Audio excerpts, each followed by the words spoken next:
Hablamos de la diferencia entre judíos ortodoxos, cristianos. Jesús es el Salvador del mundo.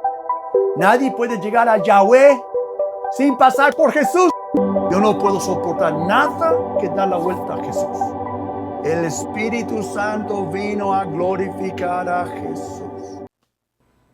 Muy buen día, bienvenidos una vez más, amados, a Eri Podcast. Soy el apóstol Randy Garvey de Río Internacional y me da mucho gusto estar con ustedes para continuar nuestro estudio de judíos y cristianos. Hemos estado en el libro de Gálatas, ya cubrimos 3 capítulos del libro de Romanos, hemos brincado en algunos otros libros, hemos tocado algo en Juan, en Efesios, en diferentes lados, pero vamos a concentrarnos un poco más en el libro de Gálatas. Como ya bien saben, Gálatas fue escrito para defender a la Iglesia universal contra el judaísmo. Y Pablo hace varios argumentos teológicos de por qué la única forma realmente de ser cristiano es vivir por la fe en Jesucristo y no por otra cosa. En Gálatas 3, 24 y 25 escribe el apóstol: así que la ley vino a ser nuestro guía encargado de conducirnos a Cristo. Ya hablamos de esto brevemente. Para que fuéramos justificados por la fe. Pero ahora que ha llegado la fe en Jesucristo, ya no estamos sujetos al guía. Pablo describe la ley como un guía o tutor en otras traducciones, cuyo objetivo era llevar a la humanidad a Cristo. Entonces Cristo llegó, ya cumplió la ley su propósito. En el contexto de la cultura greco-romana, un tutor era responsable a guiar y educar a los jóvenes hasta que alcanzaran la madurez. De manera similar, la ley, está hablando de la ley de Moisés, por supuesto, revela nuestra necesidad de un Salvador, al mostrar la gravedad del pecado y las expectativas de Dios. A través de la ley, las personas comprendían su incapacidad de cumplir. Ya hemos hablado que es imposible cumplir con todo lo que dice la ley. Cumplir con el estándar divino. Y por ende eran llevados a buscar la redención en Cristo, el Cordero de Dios que quita los pecados del mundo.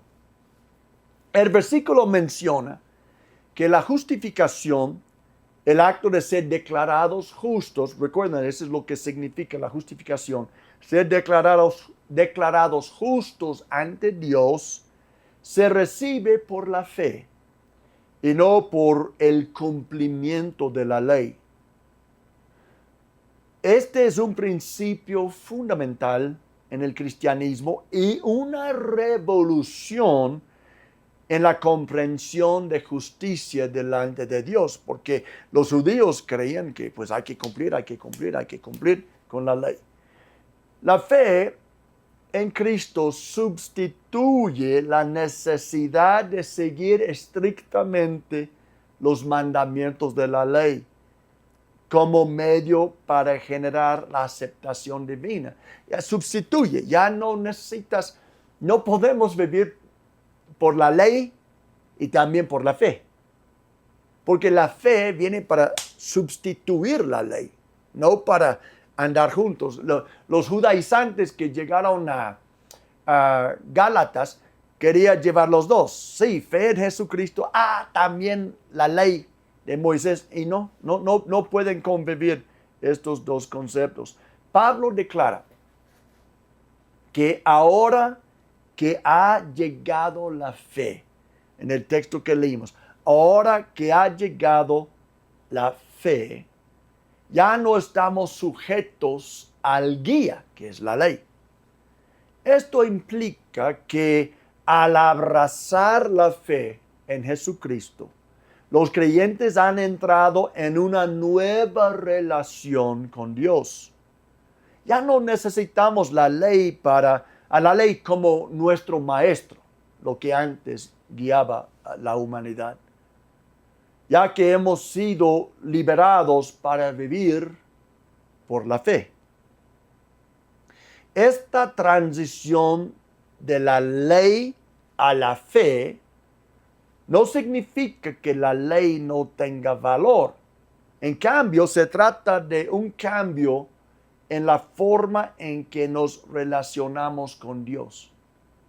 No estamos diciendo que la ley de Moisés no tiene valor. Simplemente, sí, tenía valor, era nuestro guía para llevarnos a Jesús. Pero ya que tienes a Jesús, que es el cumplimiento de todo lo que está en la ley, no necesitas la ley. Sí. Los cristianos, entonces, son los hijos de Dios. Los cristianos, sean cristianos judíos, cristianos gentiles, cristianos rusos, cristianos chinos, lo que sea, los cristianos. Porque Gálatas 3:26 dice, todos ustedes son hijos de Dios mediante la fe en Cristo Jesús. Entonces, todos ustedes son cristianos porque son hijos de Dios mediante la fe en Cristo Jesús. Entonces, si alguien no cree en Cristo Jesús como su Salvador, sea judío o sea gentil, no es un hijo de Dios. Por eso Jesús pudo decir a aquellos judíos que no eran hijos de Dios, porque ellos no creían en Él. Solo hay fe por medio de Jesucristo. El concepto de ser hijos de Dios es central en la fe cristiana. A través de nuestra fe en Cristo, somos adoptados en la familia de Dios. Esto significa que ya no somos considerados extraños o extranjeros o siervos, sino que tenemos el privilegio de relacionarnos con Dios como un Padre amoroso. Jesús introdujo en el Nuevo Testamento el concepto de llamar a Dios Padre, Padre nuestro que estás en el cielo. Esta nueva identidad transforma nuestra autoimagen y nos da un sentido de pertenencia y aceptación. Yo tengo un Padre, Él está en el cielo. Tengo un Salvador, un hermano mayor que es el Señor Jesucristo, que está sentado a su diestra.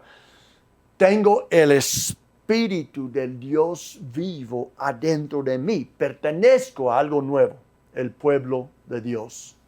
Pablo escribe esta carta de Gálatas a una comunidad diversa de creyentes, donde las diferencias culturales, sociales y económicas podrían haber causado divisiones, ricos, pobres, hombres, mujeres, judíos, gentiles.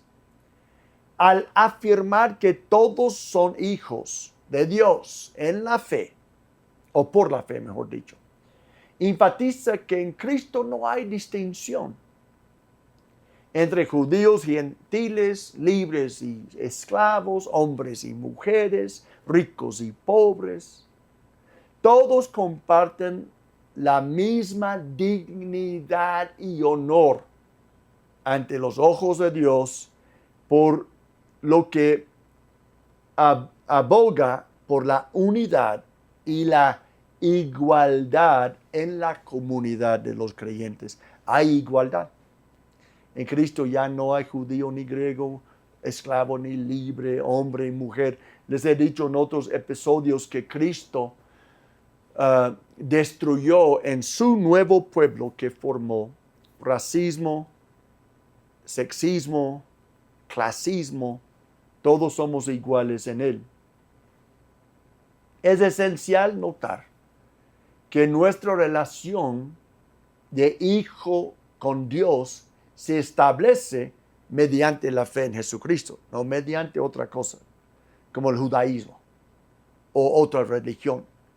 No depende de nuestras obras, orígenes o logros, sino de nuestra fe en el Señor Jesucristo y lo que Él ha hecho por nosotros. Ahora, un poco más adelante, Pablo dice en el mismo Gálatas capítulo 3, versículo 29, él dice, y si ustedes pertenecen a Cristo, son descendencia de Abraham y herederos según la promesa.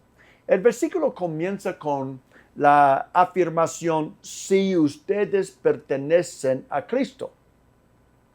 Esta pertenencia implica una relación activa y transformadora con Jesús.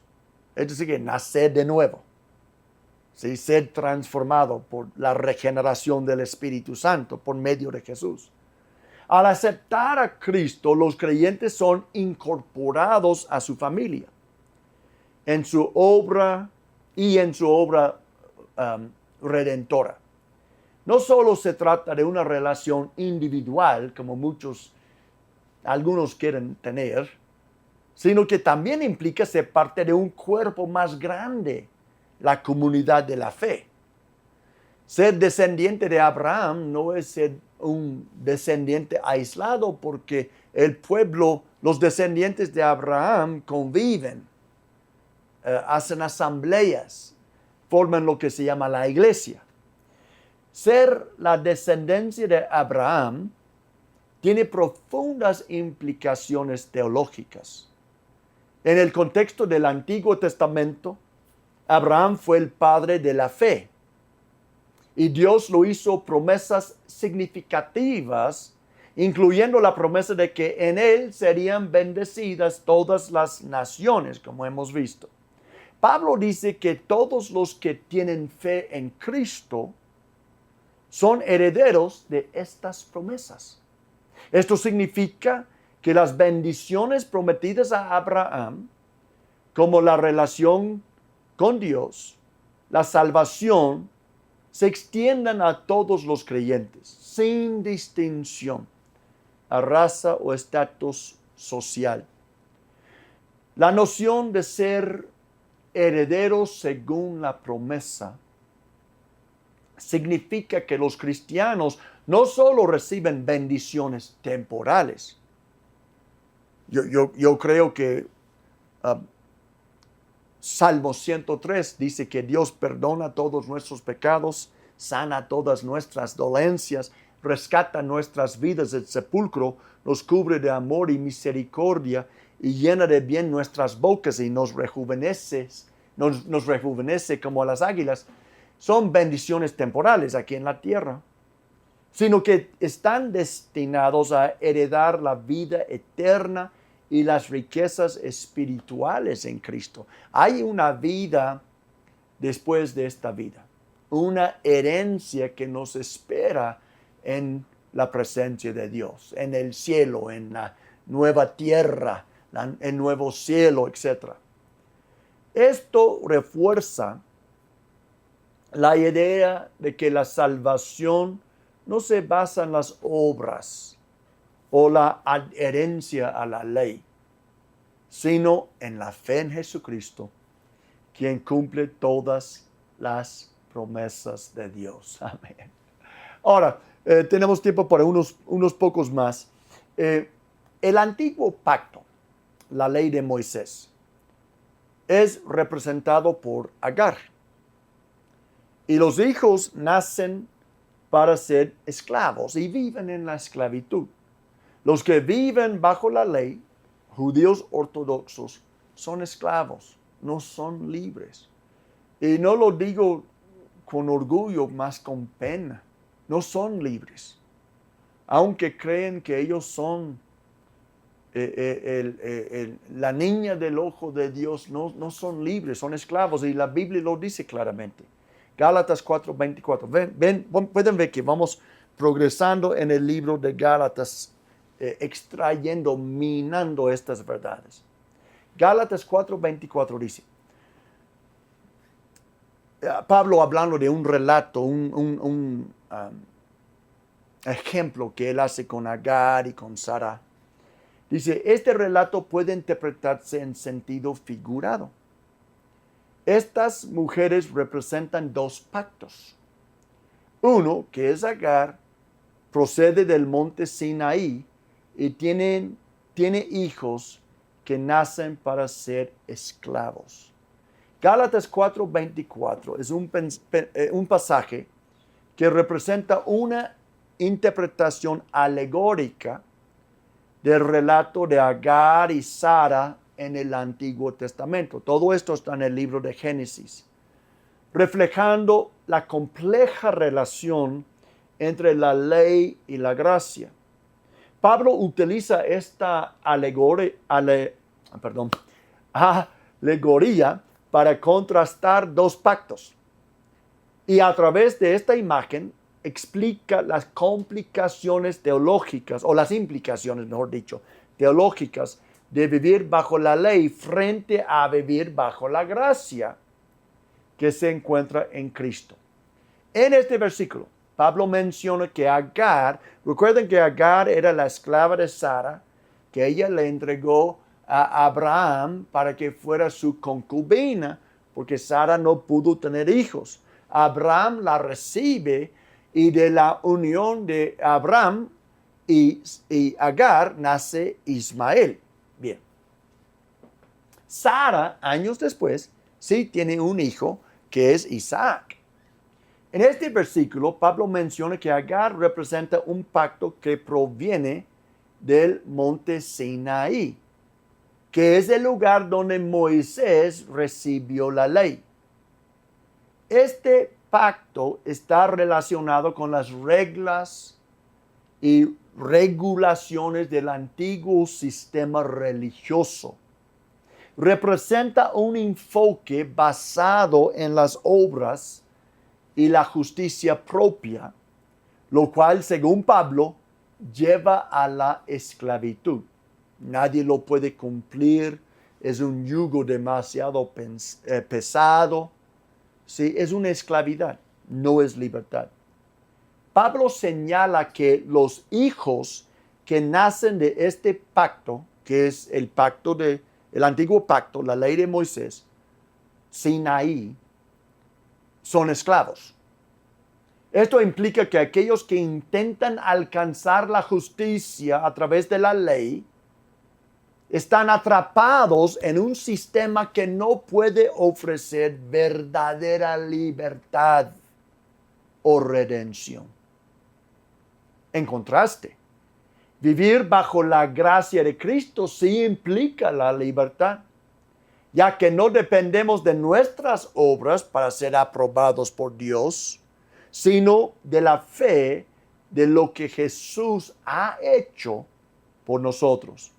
La alegoría se extiende de la comparación de Agar, quien es la esclava, con Sara, que representa el nuevo pacto que se establece por medio de la fe.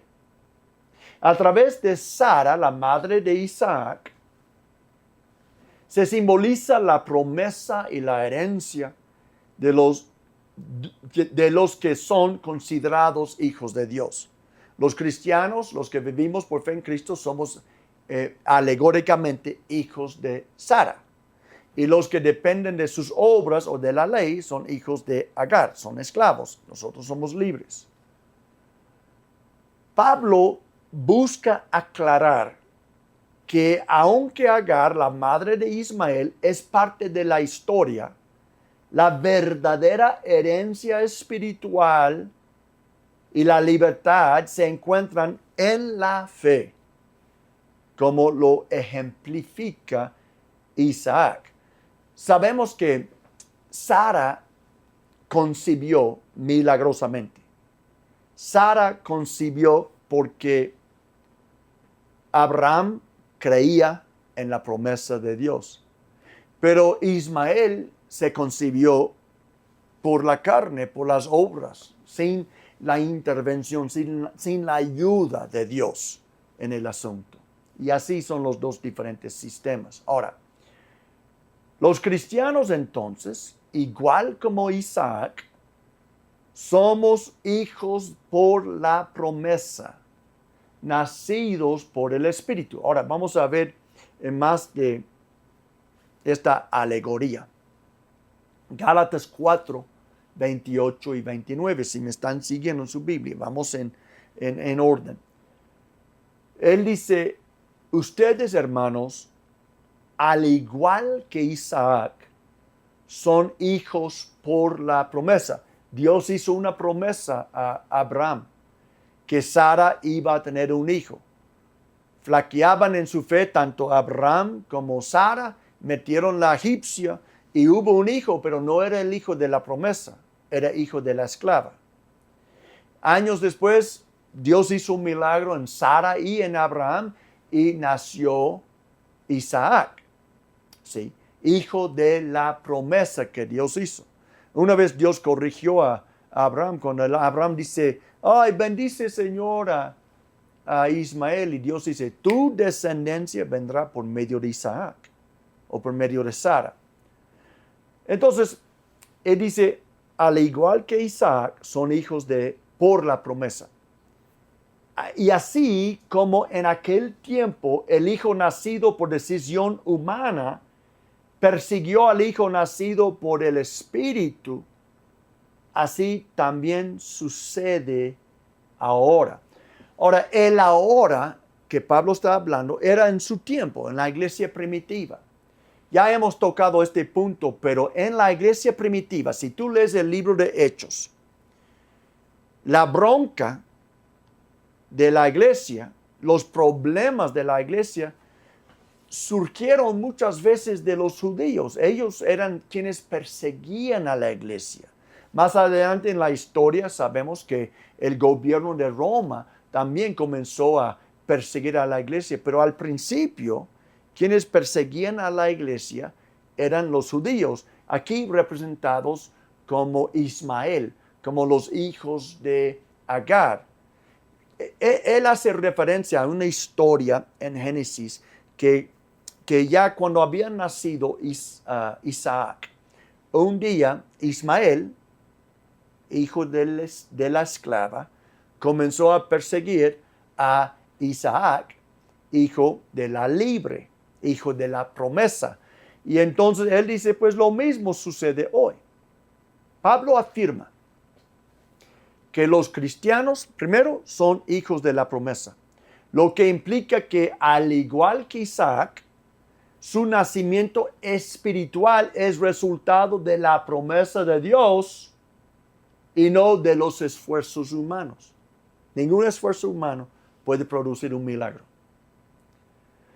La afirmación de que somos hijos por la promesa subraya que nuestra aceptación y relación con Dios no se basan, una vez más, en nuestro mérito o en seguir la ley, sino en la gracia que se nos ha otorgado a través de Jesucristo. El concepto de nacer por el Espíritu refleja el fundamento del nuevo nacimiento. Recuerda que Jesús dijo a Nicodemo, uno tiene que nacer de nuevo. Los cristianos reciben vida espiritual por obra del Espíritu Santo en nosotros.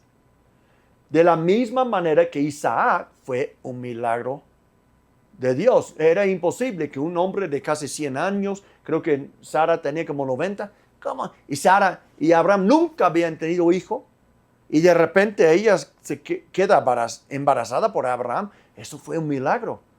Y nosotros también es un milagro cuando nosotros recibimos a Jesús y somos transformados por obra del Espíritu Santo. Este nuevo nacimiento trae consigo una nueva identidad. Ya soy cristiano. Ya soy nueva criatura en Cristo Jesús. Una nueva naturaleza y un llamado a vivir de acuerdo con esa realidad, en contraste con aquellos que intentan depender de su propia capacidad para cumplir con la ley. En el versículo 29, Pablo menciona que así como en aquel tiempo el hijo nacido por decisión humana persiguió al hijo nacido por el Espíritu, así también sucede ahora. Esta afirmación señala la tensión continua entre quienes se aferran a la ley y aquellos que viven por la fe y por la gracia. Y ese mismo conflicto está en la iglesia. Híjole, hermano. Él estaba hablando específicamente de judíos que vivían por la ley y cristianos que vivían por la fe. Pero hoy, 2000 años después, hay esta misma tensión. Es otra ley. Sí. Pero, por ejemplo, hay algunas iglesias, digamos, bien legalistas. Tienen una lista de reglas y esa es su ley. No es la ley de Moisés, es la ley de la iglesia X, ¿verdad? Y hay otras iglesias que ellos viven por fe en el sacrificio de Jesucristo. Pues los que viven por la ley tienden a tachar o perseguir a los que viven por la fe. Dicen, estos no son cristianos. Mira que ellos no hacen esto, ni esto, ni esto, ni esto, que nosotros hacemos porque es parte de nuestra ley denominacional o X, ¿verdad? De nuestra tradición cristiana. Y entonces tienden a perseguir, hacen videos de ellos en YouTube, los llaman falsos cristianos porque no hacen todo lo que ellos hacen. Es muy triste que este mismo espíritu religioso sigue obrando hoy. La historia de Ismael y Isaac es un reflejo de la oposición que enfrentan los que viven bajo la gracia de aquellos que confían en su propia justicia. Este pasaje nos anima a celebrar nuestra relación con Dios como hijos nacidos del Espíritu, recordándonos que, como Isaac, somos parte de una historia de fe y de promesas divinas. Nos invita a vivir en la libertad y la seguridad que proviene de ser parte de la familia de Dios. Yo no soy esclavo, no soy extranjero, soy miembro de la familia de Dios, llevando el mensaje de la gracia a aquellos que nos rodean y enfrentando cualquier desafío con la confianza de que somos herederos de sus promesas. Wow. Bueno, ese es todo el tiempo que tenemos para hoy, amados. Lean el libro de Gálatas, tarea. Lean el libro de Gálatas con mucho cuidado. Van a comenzar, si lo hacen, van a comenzar a juntar los cables sueltos y van a ver el panorama y poder decir, wow, qué bueno que he puesto mi fe en el Señor Jesucristo. Y no voy a cambiar mi fe, que ya Cristo me ha transformado, ya que Cristo me ha cambiado, ¿verdad? No voy a cambiar mi fe por una lista de reglas de hombres. No voy a cambiar mi fe nueva en Cristo por una ley antigua. No, voy a vivir por la fe. Tal como fui justificado, tal como fui salvo, voy a caminar en esta misma fe. Cristo es Rey y vamos a vivir por Él, para Él, servirle a Él con todo hasta el último respiro. Que Dios los bendiga. Gracias por acompañarme hoy y que tengan un excelente día. Hasta la próxima.